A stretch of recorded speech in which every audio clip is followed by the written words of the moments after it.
인생이 뜻대로 되지 않을 때 알아야 할 것, 이렇게 말씀의 제목을 지어보았습니다. 인생이 뜻대로 되지 않을 때 알아야 할 것. 결론을 말하면 우리가 알아야 할 것은 우리가 알 수 있는 것이 아무것도 없다는 것을 알아야 한다는 것입니다. 내 뜻대로 된 것은 하나도 없다라는 것을 알아야 한다는 것입니다. 이것을 아는 사람이 진짜 지혜로운 사람이고, 이것을 모르고 인정하지 않는 사람이 근심하는 사람이요, 잠들지 못하는 사람이요, 그리고 미련한 사람이다. 이렇게 성경은 우리에게 가르쳐 줍니다. 하나님께서 이 세상을 주관하실 때에 사람들의 생각과 다르게 하시는 일들이 아주 많이 있습니다. 보통 하나님의 법은 사람의 상식을 배경으로 하나님의 뜻이 이루어지도록 하셨는데, 그런데 가끔 인간의 상식을 뛰어넘는 정말 기가 막힌 일들이 우리한테 일어날 때가 있습니다. 여기서는 이제 전쟁에 대해서 말을 합니다. 전쟁이 오는 것을 누가 피할 수 있겠느냐, 누가 막을 수 있겠느냐 합니다. 전쟁이 얼마나 참혹하고 끔찍한지 우리나라는 겪어봤고, 그리고 그 시기를 지나오신 분들이 아직 생존해 계시기 때문에 다시는 그런 일이 이 땅에서, 아니 지구상 어디에도 일어나면 안 된다는 것을 모두가 알고는 있습니다.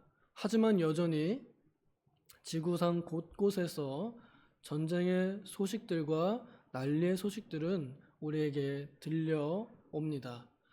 현재 우크라이나와 러시아가 전쟁을 하고 있고, 또 이스라엘과 팔레스타인이 또 그러합니다.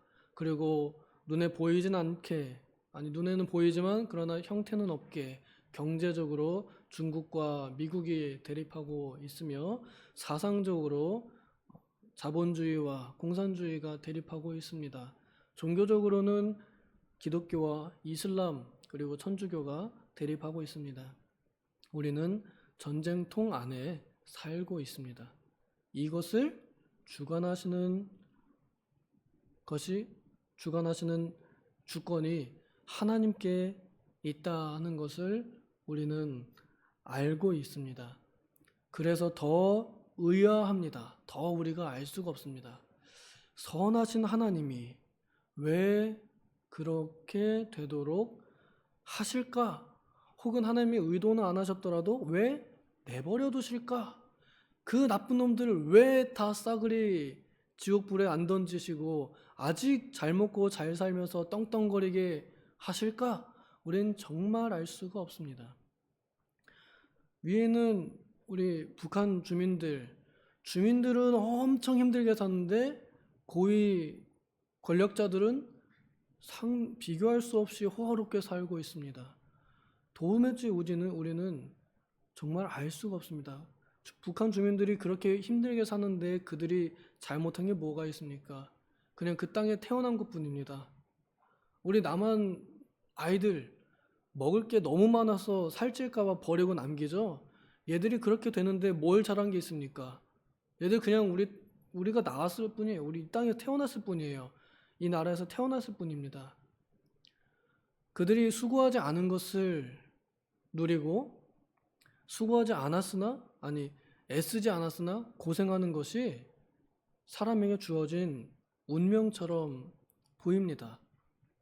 내가 잘못한 게 없는데도 벌을 받는 것 같은 상황이 있고, 내가 뭘 잘못한 게 없는 것 같은데 벌을 받는 것 같고, 그리고 내가 잘한 게 아무것도 없는데 거저 누리고 받는 것 같은 것이 있습니다. 그 중에 가장 우리가 이해 못할 것이 하나 있다면 그것이 바로 우리가 믿음으로 값없이 구원을 받고 값없이 생수를 마실 수 있다는 것입니다. 값없이 믿음으로만 이 생에서의 행복과 그리고 내 생에서의 영원한 행복을 우리는 공짜로 받았다는 것입니다. 나의 공로가 조금도 없이 그저 믿음으로 우리는 현생에서의 행복과 내세에서의 영원한 행복을 다 받아 누리게 되었다는 것이 이것이 정말 알 수 없는 일입니다. 인간적인 생각으로는 죄 지었으면 그리고 죄인이면 벌 받아야 되고요. 거기서 헤어나오면 안 됩니다. 거기서 이제 더 이상 풀려나면 안 됩니다. 죄 지은 사람 감옥에 가둬놔야 됩니다. 다시 풀어놓으면 또 죄 짓고 무슨 짓 할지 모르니까 사회와 격리시켜서 풀어놓으면 안 됩니다. 이것이 우리 사람의 생각입니다. 그래서 우리 사람의 생각대로 하면 죄인들은 결코 자유로울 수 없으며 행복할 수 없는데, 그런데 우리는 죄인이면서도 자유롭고 행복하고 그럴 뿐만 아니라 이긴 사람들이 되었습니다. 우리가 이기기 위해서 한 거 없습니다. 예수님께서 다 이겨놓으시고 그 승리를 우리에게 전가해 주신, 선물해 주신 것뿐입니다. 두려워하지 마라. 내가 세상을 이겼다.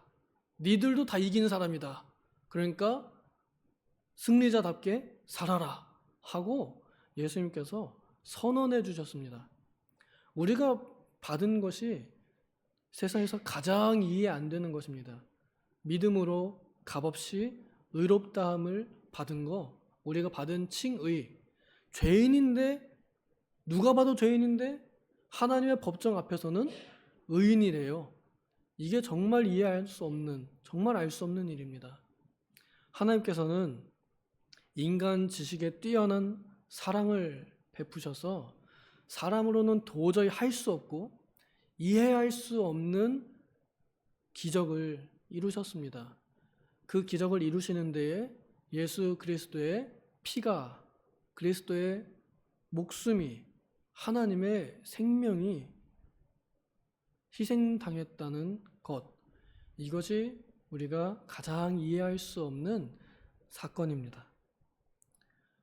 이 외에도 우리가 이해할 수 없는 일들이 많이 있습니다. 이 세계에 일어나는 일들, 이제 윗사람들이 잘못해가지고 나한테 피해를 주는 경우 있죠. 오늘 성경에서 말하는 이 본문에서는 이제 악한 사람들이 저지른 악 때문에 의로운 사람들이 고통을 받고, 반대로 의로운 사람들이 잘한 일 때문에 죄인들, 나쁜 놈들이 또 평화롭게 되고 호화롭게 되고 유익을 얻게 된다는, 이게 정말 이해할 수가 없다라는 것입니다. 나쁜 놈들이 지은 죄 때문에 착한 사람들이 피해를 보는데, 근데 정작 착한 사람들이 이루어놓은 착한 일들로 그 나쁜 놈들이 혜택을 입는다는 게 정말 이해할 수 없는 일이라는 겁니다. 우리가 정치인들, 그들의 이 좋은 정책들의 혜택을 받기도 하지만 좋지 않은 그들의 의도나 또 결정, 이런 것 때문에 거의 대다수의 사람들이 피해를 보기도 합니다. 그런데 그들은 언제나 잘 먹고 잘 살아요. 그래서 우리가 이해할 수가 없습니다. 정말 하나님이 살아 계시다면 그놈들을 왜 벌하지 않고 내버려 두시는가? 죽을 때에도 너무나 잘 죽는 거예요. 그러니 우리가 까딱하면 실망하게 생겼습니다. 에이, 그러면 나도 그냥 이 세상에서 잘 먹고 잘 살도록 나쁜 짓만 하면서 살 걸, 이러면서 후회할 수도 있습니다. 그런데 하나님께서는 그것이 행복이 아니라고 말씀합니다. 하나님을 경외하는 사람들은 행복하고 하나님을 경외하지 않는 사람들은 그것이 진짜 불행입니다. 이 땅에서 하나님을 알지 못하고 사는 것이 불행이고, 그래서 지옥에 떨어지는 것이 불행입니다. 우리는 하나님을 경외하는 법을 아는 사람들입니다. 우리는 참된 지혜를 아는 사람들입니다. 이 참된 지혜를 아는 사람들에게는 평안이 있습니다. 사람에게 일어나는 일에 대해서 그 이유와 원인을 알면은 그러면 좀 잘 견디고 이길 수 있어요. 성경이 그걸 잘 예시로 모범을 보여준 사람이 욥입니다. 욥이 당하는 고난을 아무도 왜 그런지 몰랐습니다. 오직 하나님만 아셨습니다. 하나님과 마귀의 대화에서 우리는 어느 정도 우리는 알죠. 읽었으니까. 근데 그 당시 욥이 고난을 당할 때 하루아침에 재산 다 잃고 그다음에 자녀들 잃은 거 정말 무엇과도 비교할 수 없죠. 한두 명도 아니고 10명의 자녀들이 한 번에 같이 건물이 무너져서 그것도 바람이 불어가지고 누가 와서 죽인 게 아니에요. 바람이 불어가지고 건물이 무너져서 자녀들이 다 죽었습니다. 한날에. 그 하늘에서 불이 떨어져가지고 자기 그 짐승들 재산 다 태워버렸습니다. 누굴 탓하겠습니까? 욥이. 하늘에서 불을 내릴 수 있고 바람을 주장하시는 하나님 말고는 욥이 탓할 수 있는 사람이 없습니다.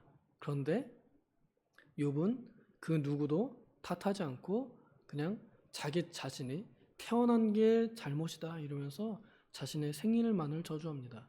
하나님을 원망하는 죄를 짓지 않고 그의 의로움을 침묵으로 지켜냅니다.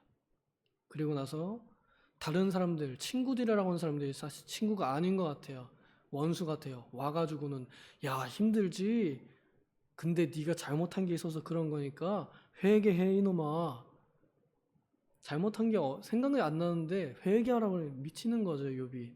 그래서 계속 친구들하고 싸웁니다. 네가 잘못한 게 있어서 그런 거야.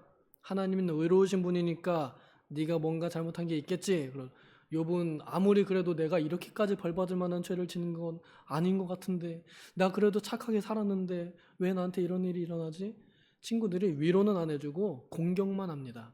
그런데 이에 대해 욥이 어느 정도 시간이 지났을 때 우리가 다 알다시피 나의 가는 길을 오직 그가 아시나니 그가 나를 단련하신 후에는 내가 정금같이 나오리라 하는 진리를 깨달았습니다. 그리고 내가 아는 것은 내가 육체 밖에서 주님을 보리라 하는 부활신앙도 깨달았습니다. 욥이 그 고난이 왜 왔는지 모를 때에는 정말 힘들고 괴로웠다가 그 이유와 뜻을 깨닫고 나서는 그때부터는 잘 참고 견딜 수 있게 되었습니다. 아, 나를 더 정금 같은 믿음으로 만들려고 하시는구나 라고 깨달았습니다. 이것이 하나님의 뜻으로 드러났습니다. 하나님께서 그 뜻을 욥에게 밝히셨습니다. 그래서 욥은 그 고난을 잘 참고 이겨냈고 그래서 진짜 승리자가 되었습니다. 친구들하고 말싸움을 엄청 하거든요. 근데 나중에 하나님께서 욥의 승리다 하고 이렇게 손을 들어주셨어요. 네 친구들 다 잘못 말했다 이놈들. 하나님께서 손을 들어준 사람, 그 사람이 진정한 승리자이죠. 하나님 앞에서 하나님의 뜻을 깨닫고 자기에게 일어나는 모든 일들을 충실히 감당하는 사람들, 이들이 인생의 승리자들일진데 인내하는 사람들이 진정한 삶의 지혜자입니다. 오늘 성경에선 우리에게 이 일어나는 일들이 알 수 없다라고 말합니다. 이 전도서를 지은 사람이 솔로몬입니다. 솔로몬은 전무후무한 지혜를 가진 사람이라고 성경이 정의 내린 사람이거든요. 그러니까 인간의 지혜 중에서 가장 뛰어난 지혜를 가진 사람이 인간의 모든 지혜로 할 수 있는 또 알 수 있는 모든 것들을 말해놓은 그 결론을 적어놓은 게 전도서입니다. 그런데 솔로몬이 아무리 애쓰고 아무리 고민해봐도 능히 알아낼 수 없도다라는 걸 알았습니다. 아무리 내가 세상에서 최고의 지혜를 가졌다 할지라도 하나님이 하시는 일은 내가 알 수가 없다. 이걸 솔로몬이 알게 되었습니다. 이걸 깨달았습니다. 최고의 지혜자가 깨달은 것, 인간의 선이 어디까지인지를, 인간의 한계가 어디까지인지를 안 것입니다. 이것이 진정한 지혜라는 것이죠. 여기에 밤낮으로 자지 못하는 자도 있도다 라고 하는데 여러분 공감이 좀 가시지요? 잠이 안 오는 날이 있고요. 잠 못 드는 밤이 있습니다. 잠이 안 오는 이유가 여러 가지가 있겠죠. 신체적으로 뭔가 변화가 있어서 이제는 잠이 줄어든 분들도 계시고 그렇지 않아도 잠을 못 자는 경우가 있어요. 그때가 왜예요? 근심하기 때문에 그렇습니다. 고민하기 때문에 그렇습니다. 도대체 왜 그럴까? 왜 뜻대로 안 될까? 왜 이렇게도 힘들까라고 하는 그 고민, 도대체 어떻게 하면 좋을까라고 하는 그 고민을 할 때 우리는 잠을 쉽게 들지 못하고 고민해 이렇게 할까 저렇게 할까 아무리 방법을 연구를 해 보아도 답이 없는 경우, 성경을 아무리 보아도 답이 보이지 않는 경우가 있어요. 성경의 말씀은 은혜로운데 도대체 어느 말씀이 지금 나에게 맞는 건지 성경을 찾아보아도 알 수가 없고 기도를 해도 막막한 경우가 있습니다. 그때 답이 뭐냐면 내가 그렇게 아무리 애써도 알 수 없게 하신 하나님의 뜻이 있다는 것을 아는 것입니다. 이때 우리가 어떻게 해야겠습니까? 먹고 마시는 일에 즐거워하는 것보다 더 나은 것이 없는 줄을 알고 내 일상 속에서 기쁨을 찾는 일이 오늘 우리가 해야 할 일입니다. 하나님의 뜻이 무엇입니까? 우리는 하나님의 뜻을 정할 수 없고 하나님의 뜻을 우리가 온전하게 다 알 수 없습니다. 하나님의 뜻은 성경에 기록된 모든 말씀이지만 이 모든 말씀이 그 시간 그때 나에게 어떻게 적용되는지 우리는 그것을 명확하게는 알 수 없습니다. 그냥 대충 어림잡아 지금 나한테는 이런 말씀이 맞는가 보다 하고 믿음으로 하는 것이지 분명하게 알고 이것이 하나님의 뜻이야 라고 이렇게 딱 정해놓고서 갈 수는 없어요. 우리가 지금은 희미하지만 나중에 천국 가면 그때는 확실해질 것이기 때문에 우리는 희미한 세상 속에 살고 있기 때문에 확실한 하나님의 말씀을 가지고도 우리의 안목과 우리의 시야가 불분명하기 때문에 다 알 수 없습니다. 그래서 정말 무서운 건 하나님 말씀이라고 하는 성경을 들고 내가 하나님의 뜻을 정해버릴 때 그때 위험합니다. 이게 하나님의 뜻이야 하고 아주 분명하게 딱 나갔는데 나중에 천국 가가지고 야 사실 그거가 아니었어 이러면 어쩌려고요. 정말 지혜로운 사람은 믿음도 있지만 또한 겸손함, 경계도 있는 사람입니다. 하나님의 뜻입니다 라고 믿음으로 나아가지만 또한 아닐 수도 있다, 내 고집일 수도 있고 내 생각일 뿐일 수도 있다라는 것을 함께 가지고 가는 사람이 지혜로운 사람입니다. 그런 사람들이 넘어지지 않고 그런 사람들이 넘어진다도 일어날 수 있습니다. 내가 하나님의 뜻인 줄 알고 열심히 가다가 넘어졌어요. 그럼 뭐예요? 하나님의 뜻이 아닌가 보다 하고 일어서면 됩니다. 그런데 하나님의 뜻인 줄 알고 가다가 넘어졌어. 그럼 거기서 실망합니다. 하나님의 뜻인데 왜 내가 넘어지지? 하나님의 뜻인데 왜 내가 망하지? 하나님의 뜻인데 왜 이렇게 되지? 라고 하는 실망감이 들어옵니다. 하나님의 뜻은 우리가 알 수 없습니다. 하나님의 뜻은 우리가 정할 수 없어요. 하나님의 뜻과 우리의 생각은 다릅니다. 너희의 길과 나의 길은 다르다. 너희의 생각과 나의 생각은 다르다. 너희에 대한 나의 생각은 재앙이 아니라 평안이다. 우리가 눈으로 볼 때는 안 좋은 일들인데 하나님 보실 때는 평안이랍니다. 이해할 수가 없죠. 그런데 하나님의 뜻은 그렇답니다. 그러니 우리가 어떻게 이해를 할 수 있겠어요? 우리는 그저 받아들일 뿐입니다. 그리고 성경에 아주 감사하게도 결론을 내준 것이 있습니다. 데살로니가전서 5장 18절, 19절, 20절 아시죠? 항상 기뻐하라. 쉬지 말고 기도하라. 범사에 감사하라. 이는 그리스도 예수 우리 주 안에서 너희를 향하신 하나님의 뜻이니라 하고 너무나 명확하게 말씀해 주셨습니다. 우리가 아는 것은 내가 지금 정해놓은 이것이 하나님의 뜻인지 아닌지 그건 몰라요. 하지만 항상 주님 안에서 예수 안에서 기뻐하고 끊임없이 기도하고 감사하는 삶을 살 수 있다면 그것이 하나님의 뜻대로 사는 인생이라 하는 것입니다.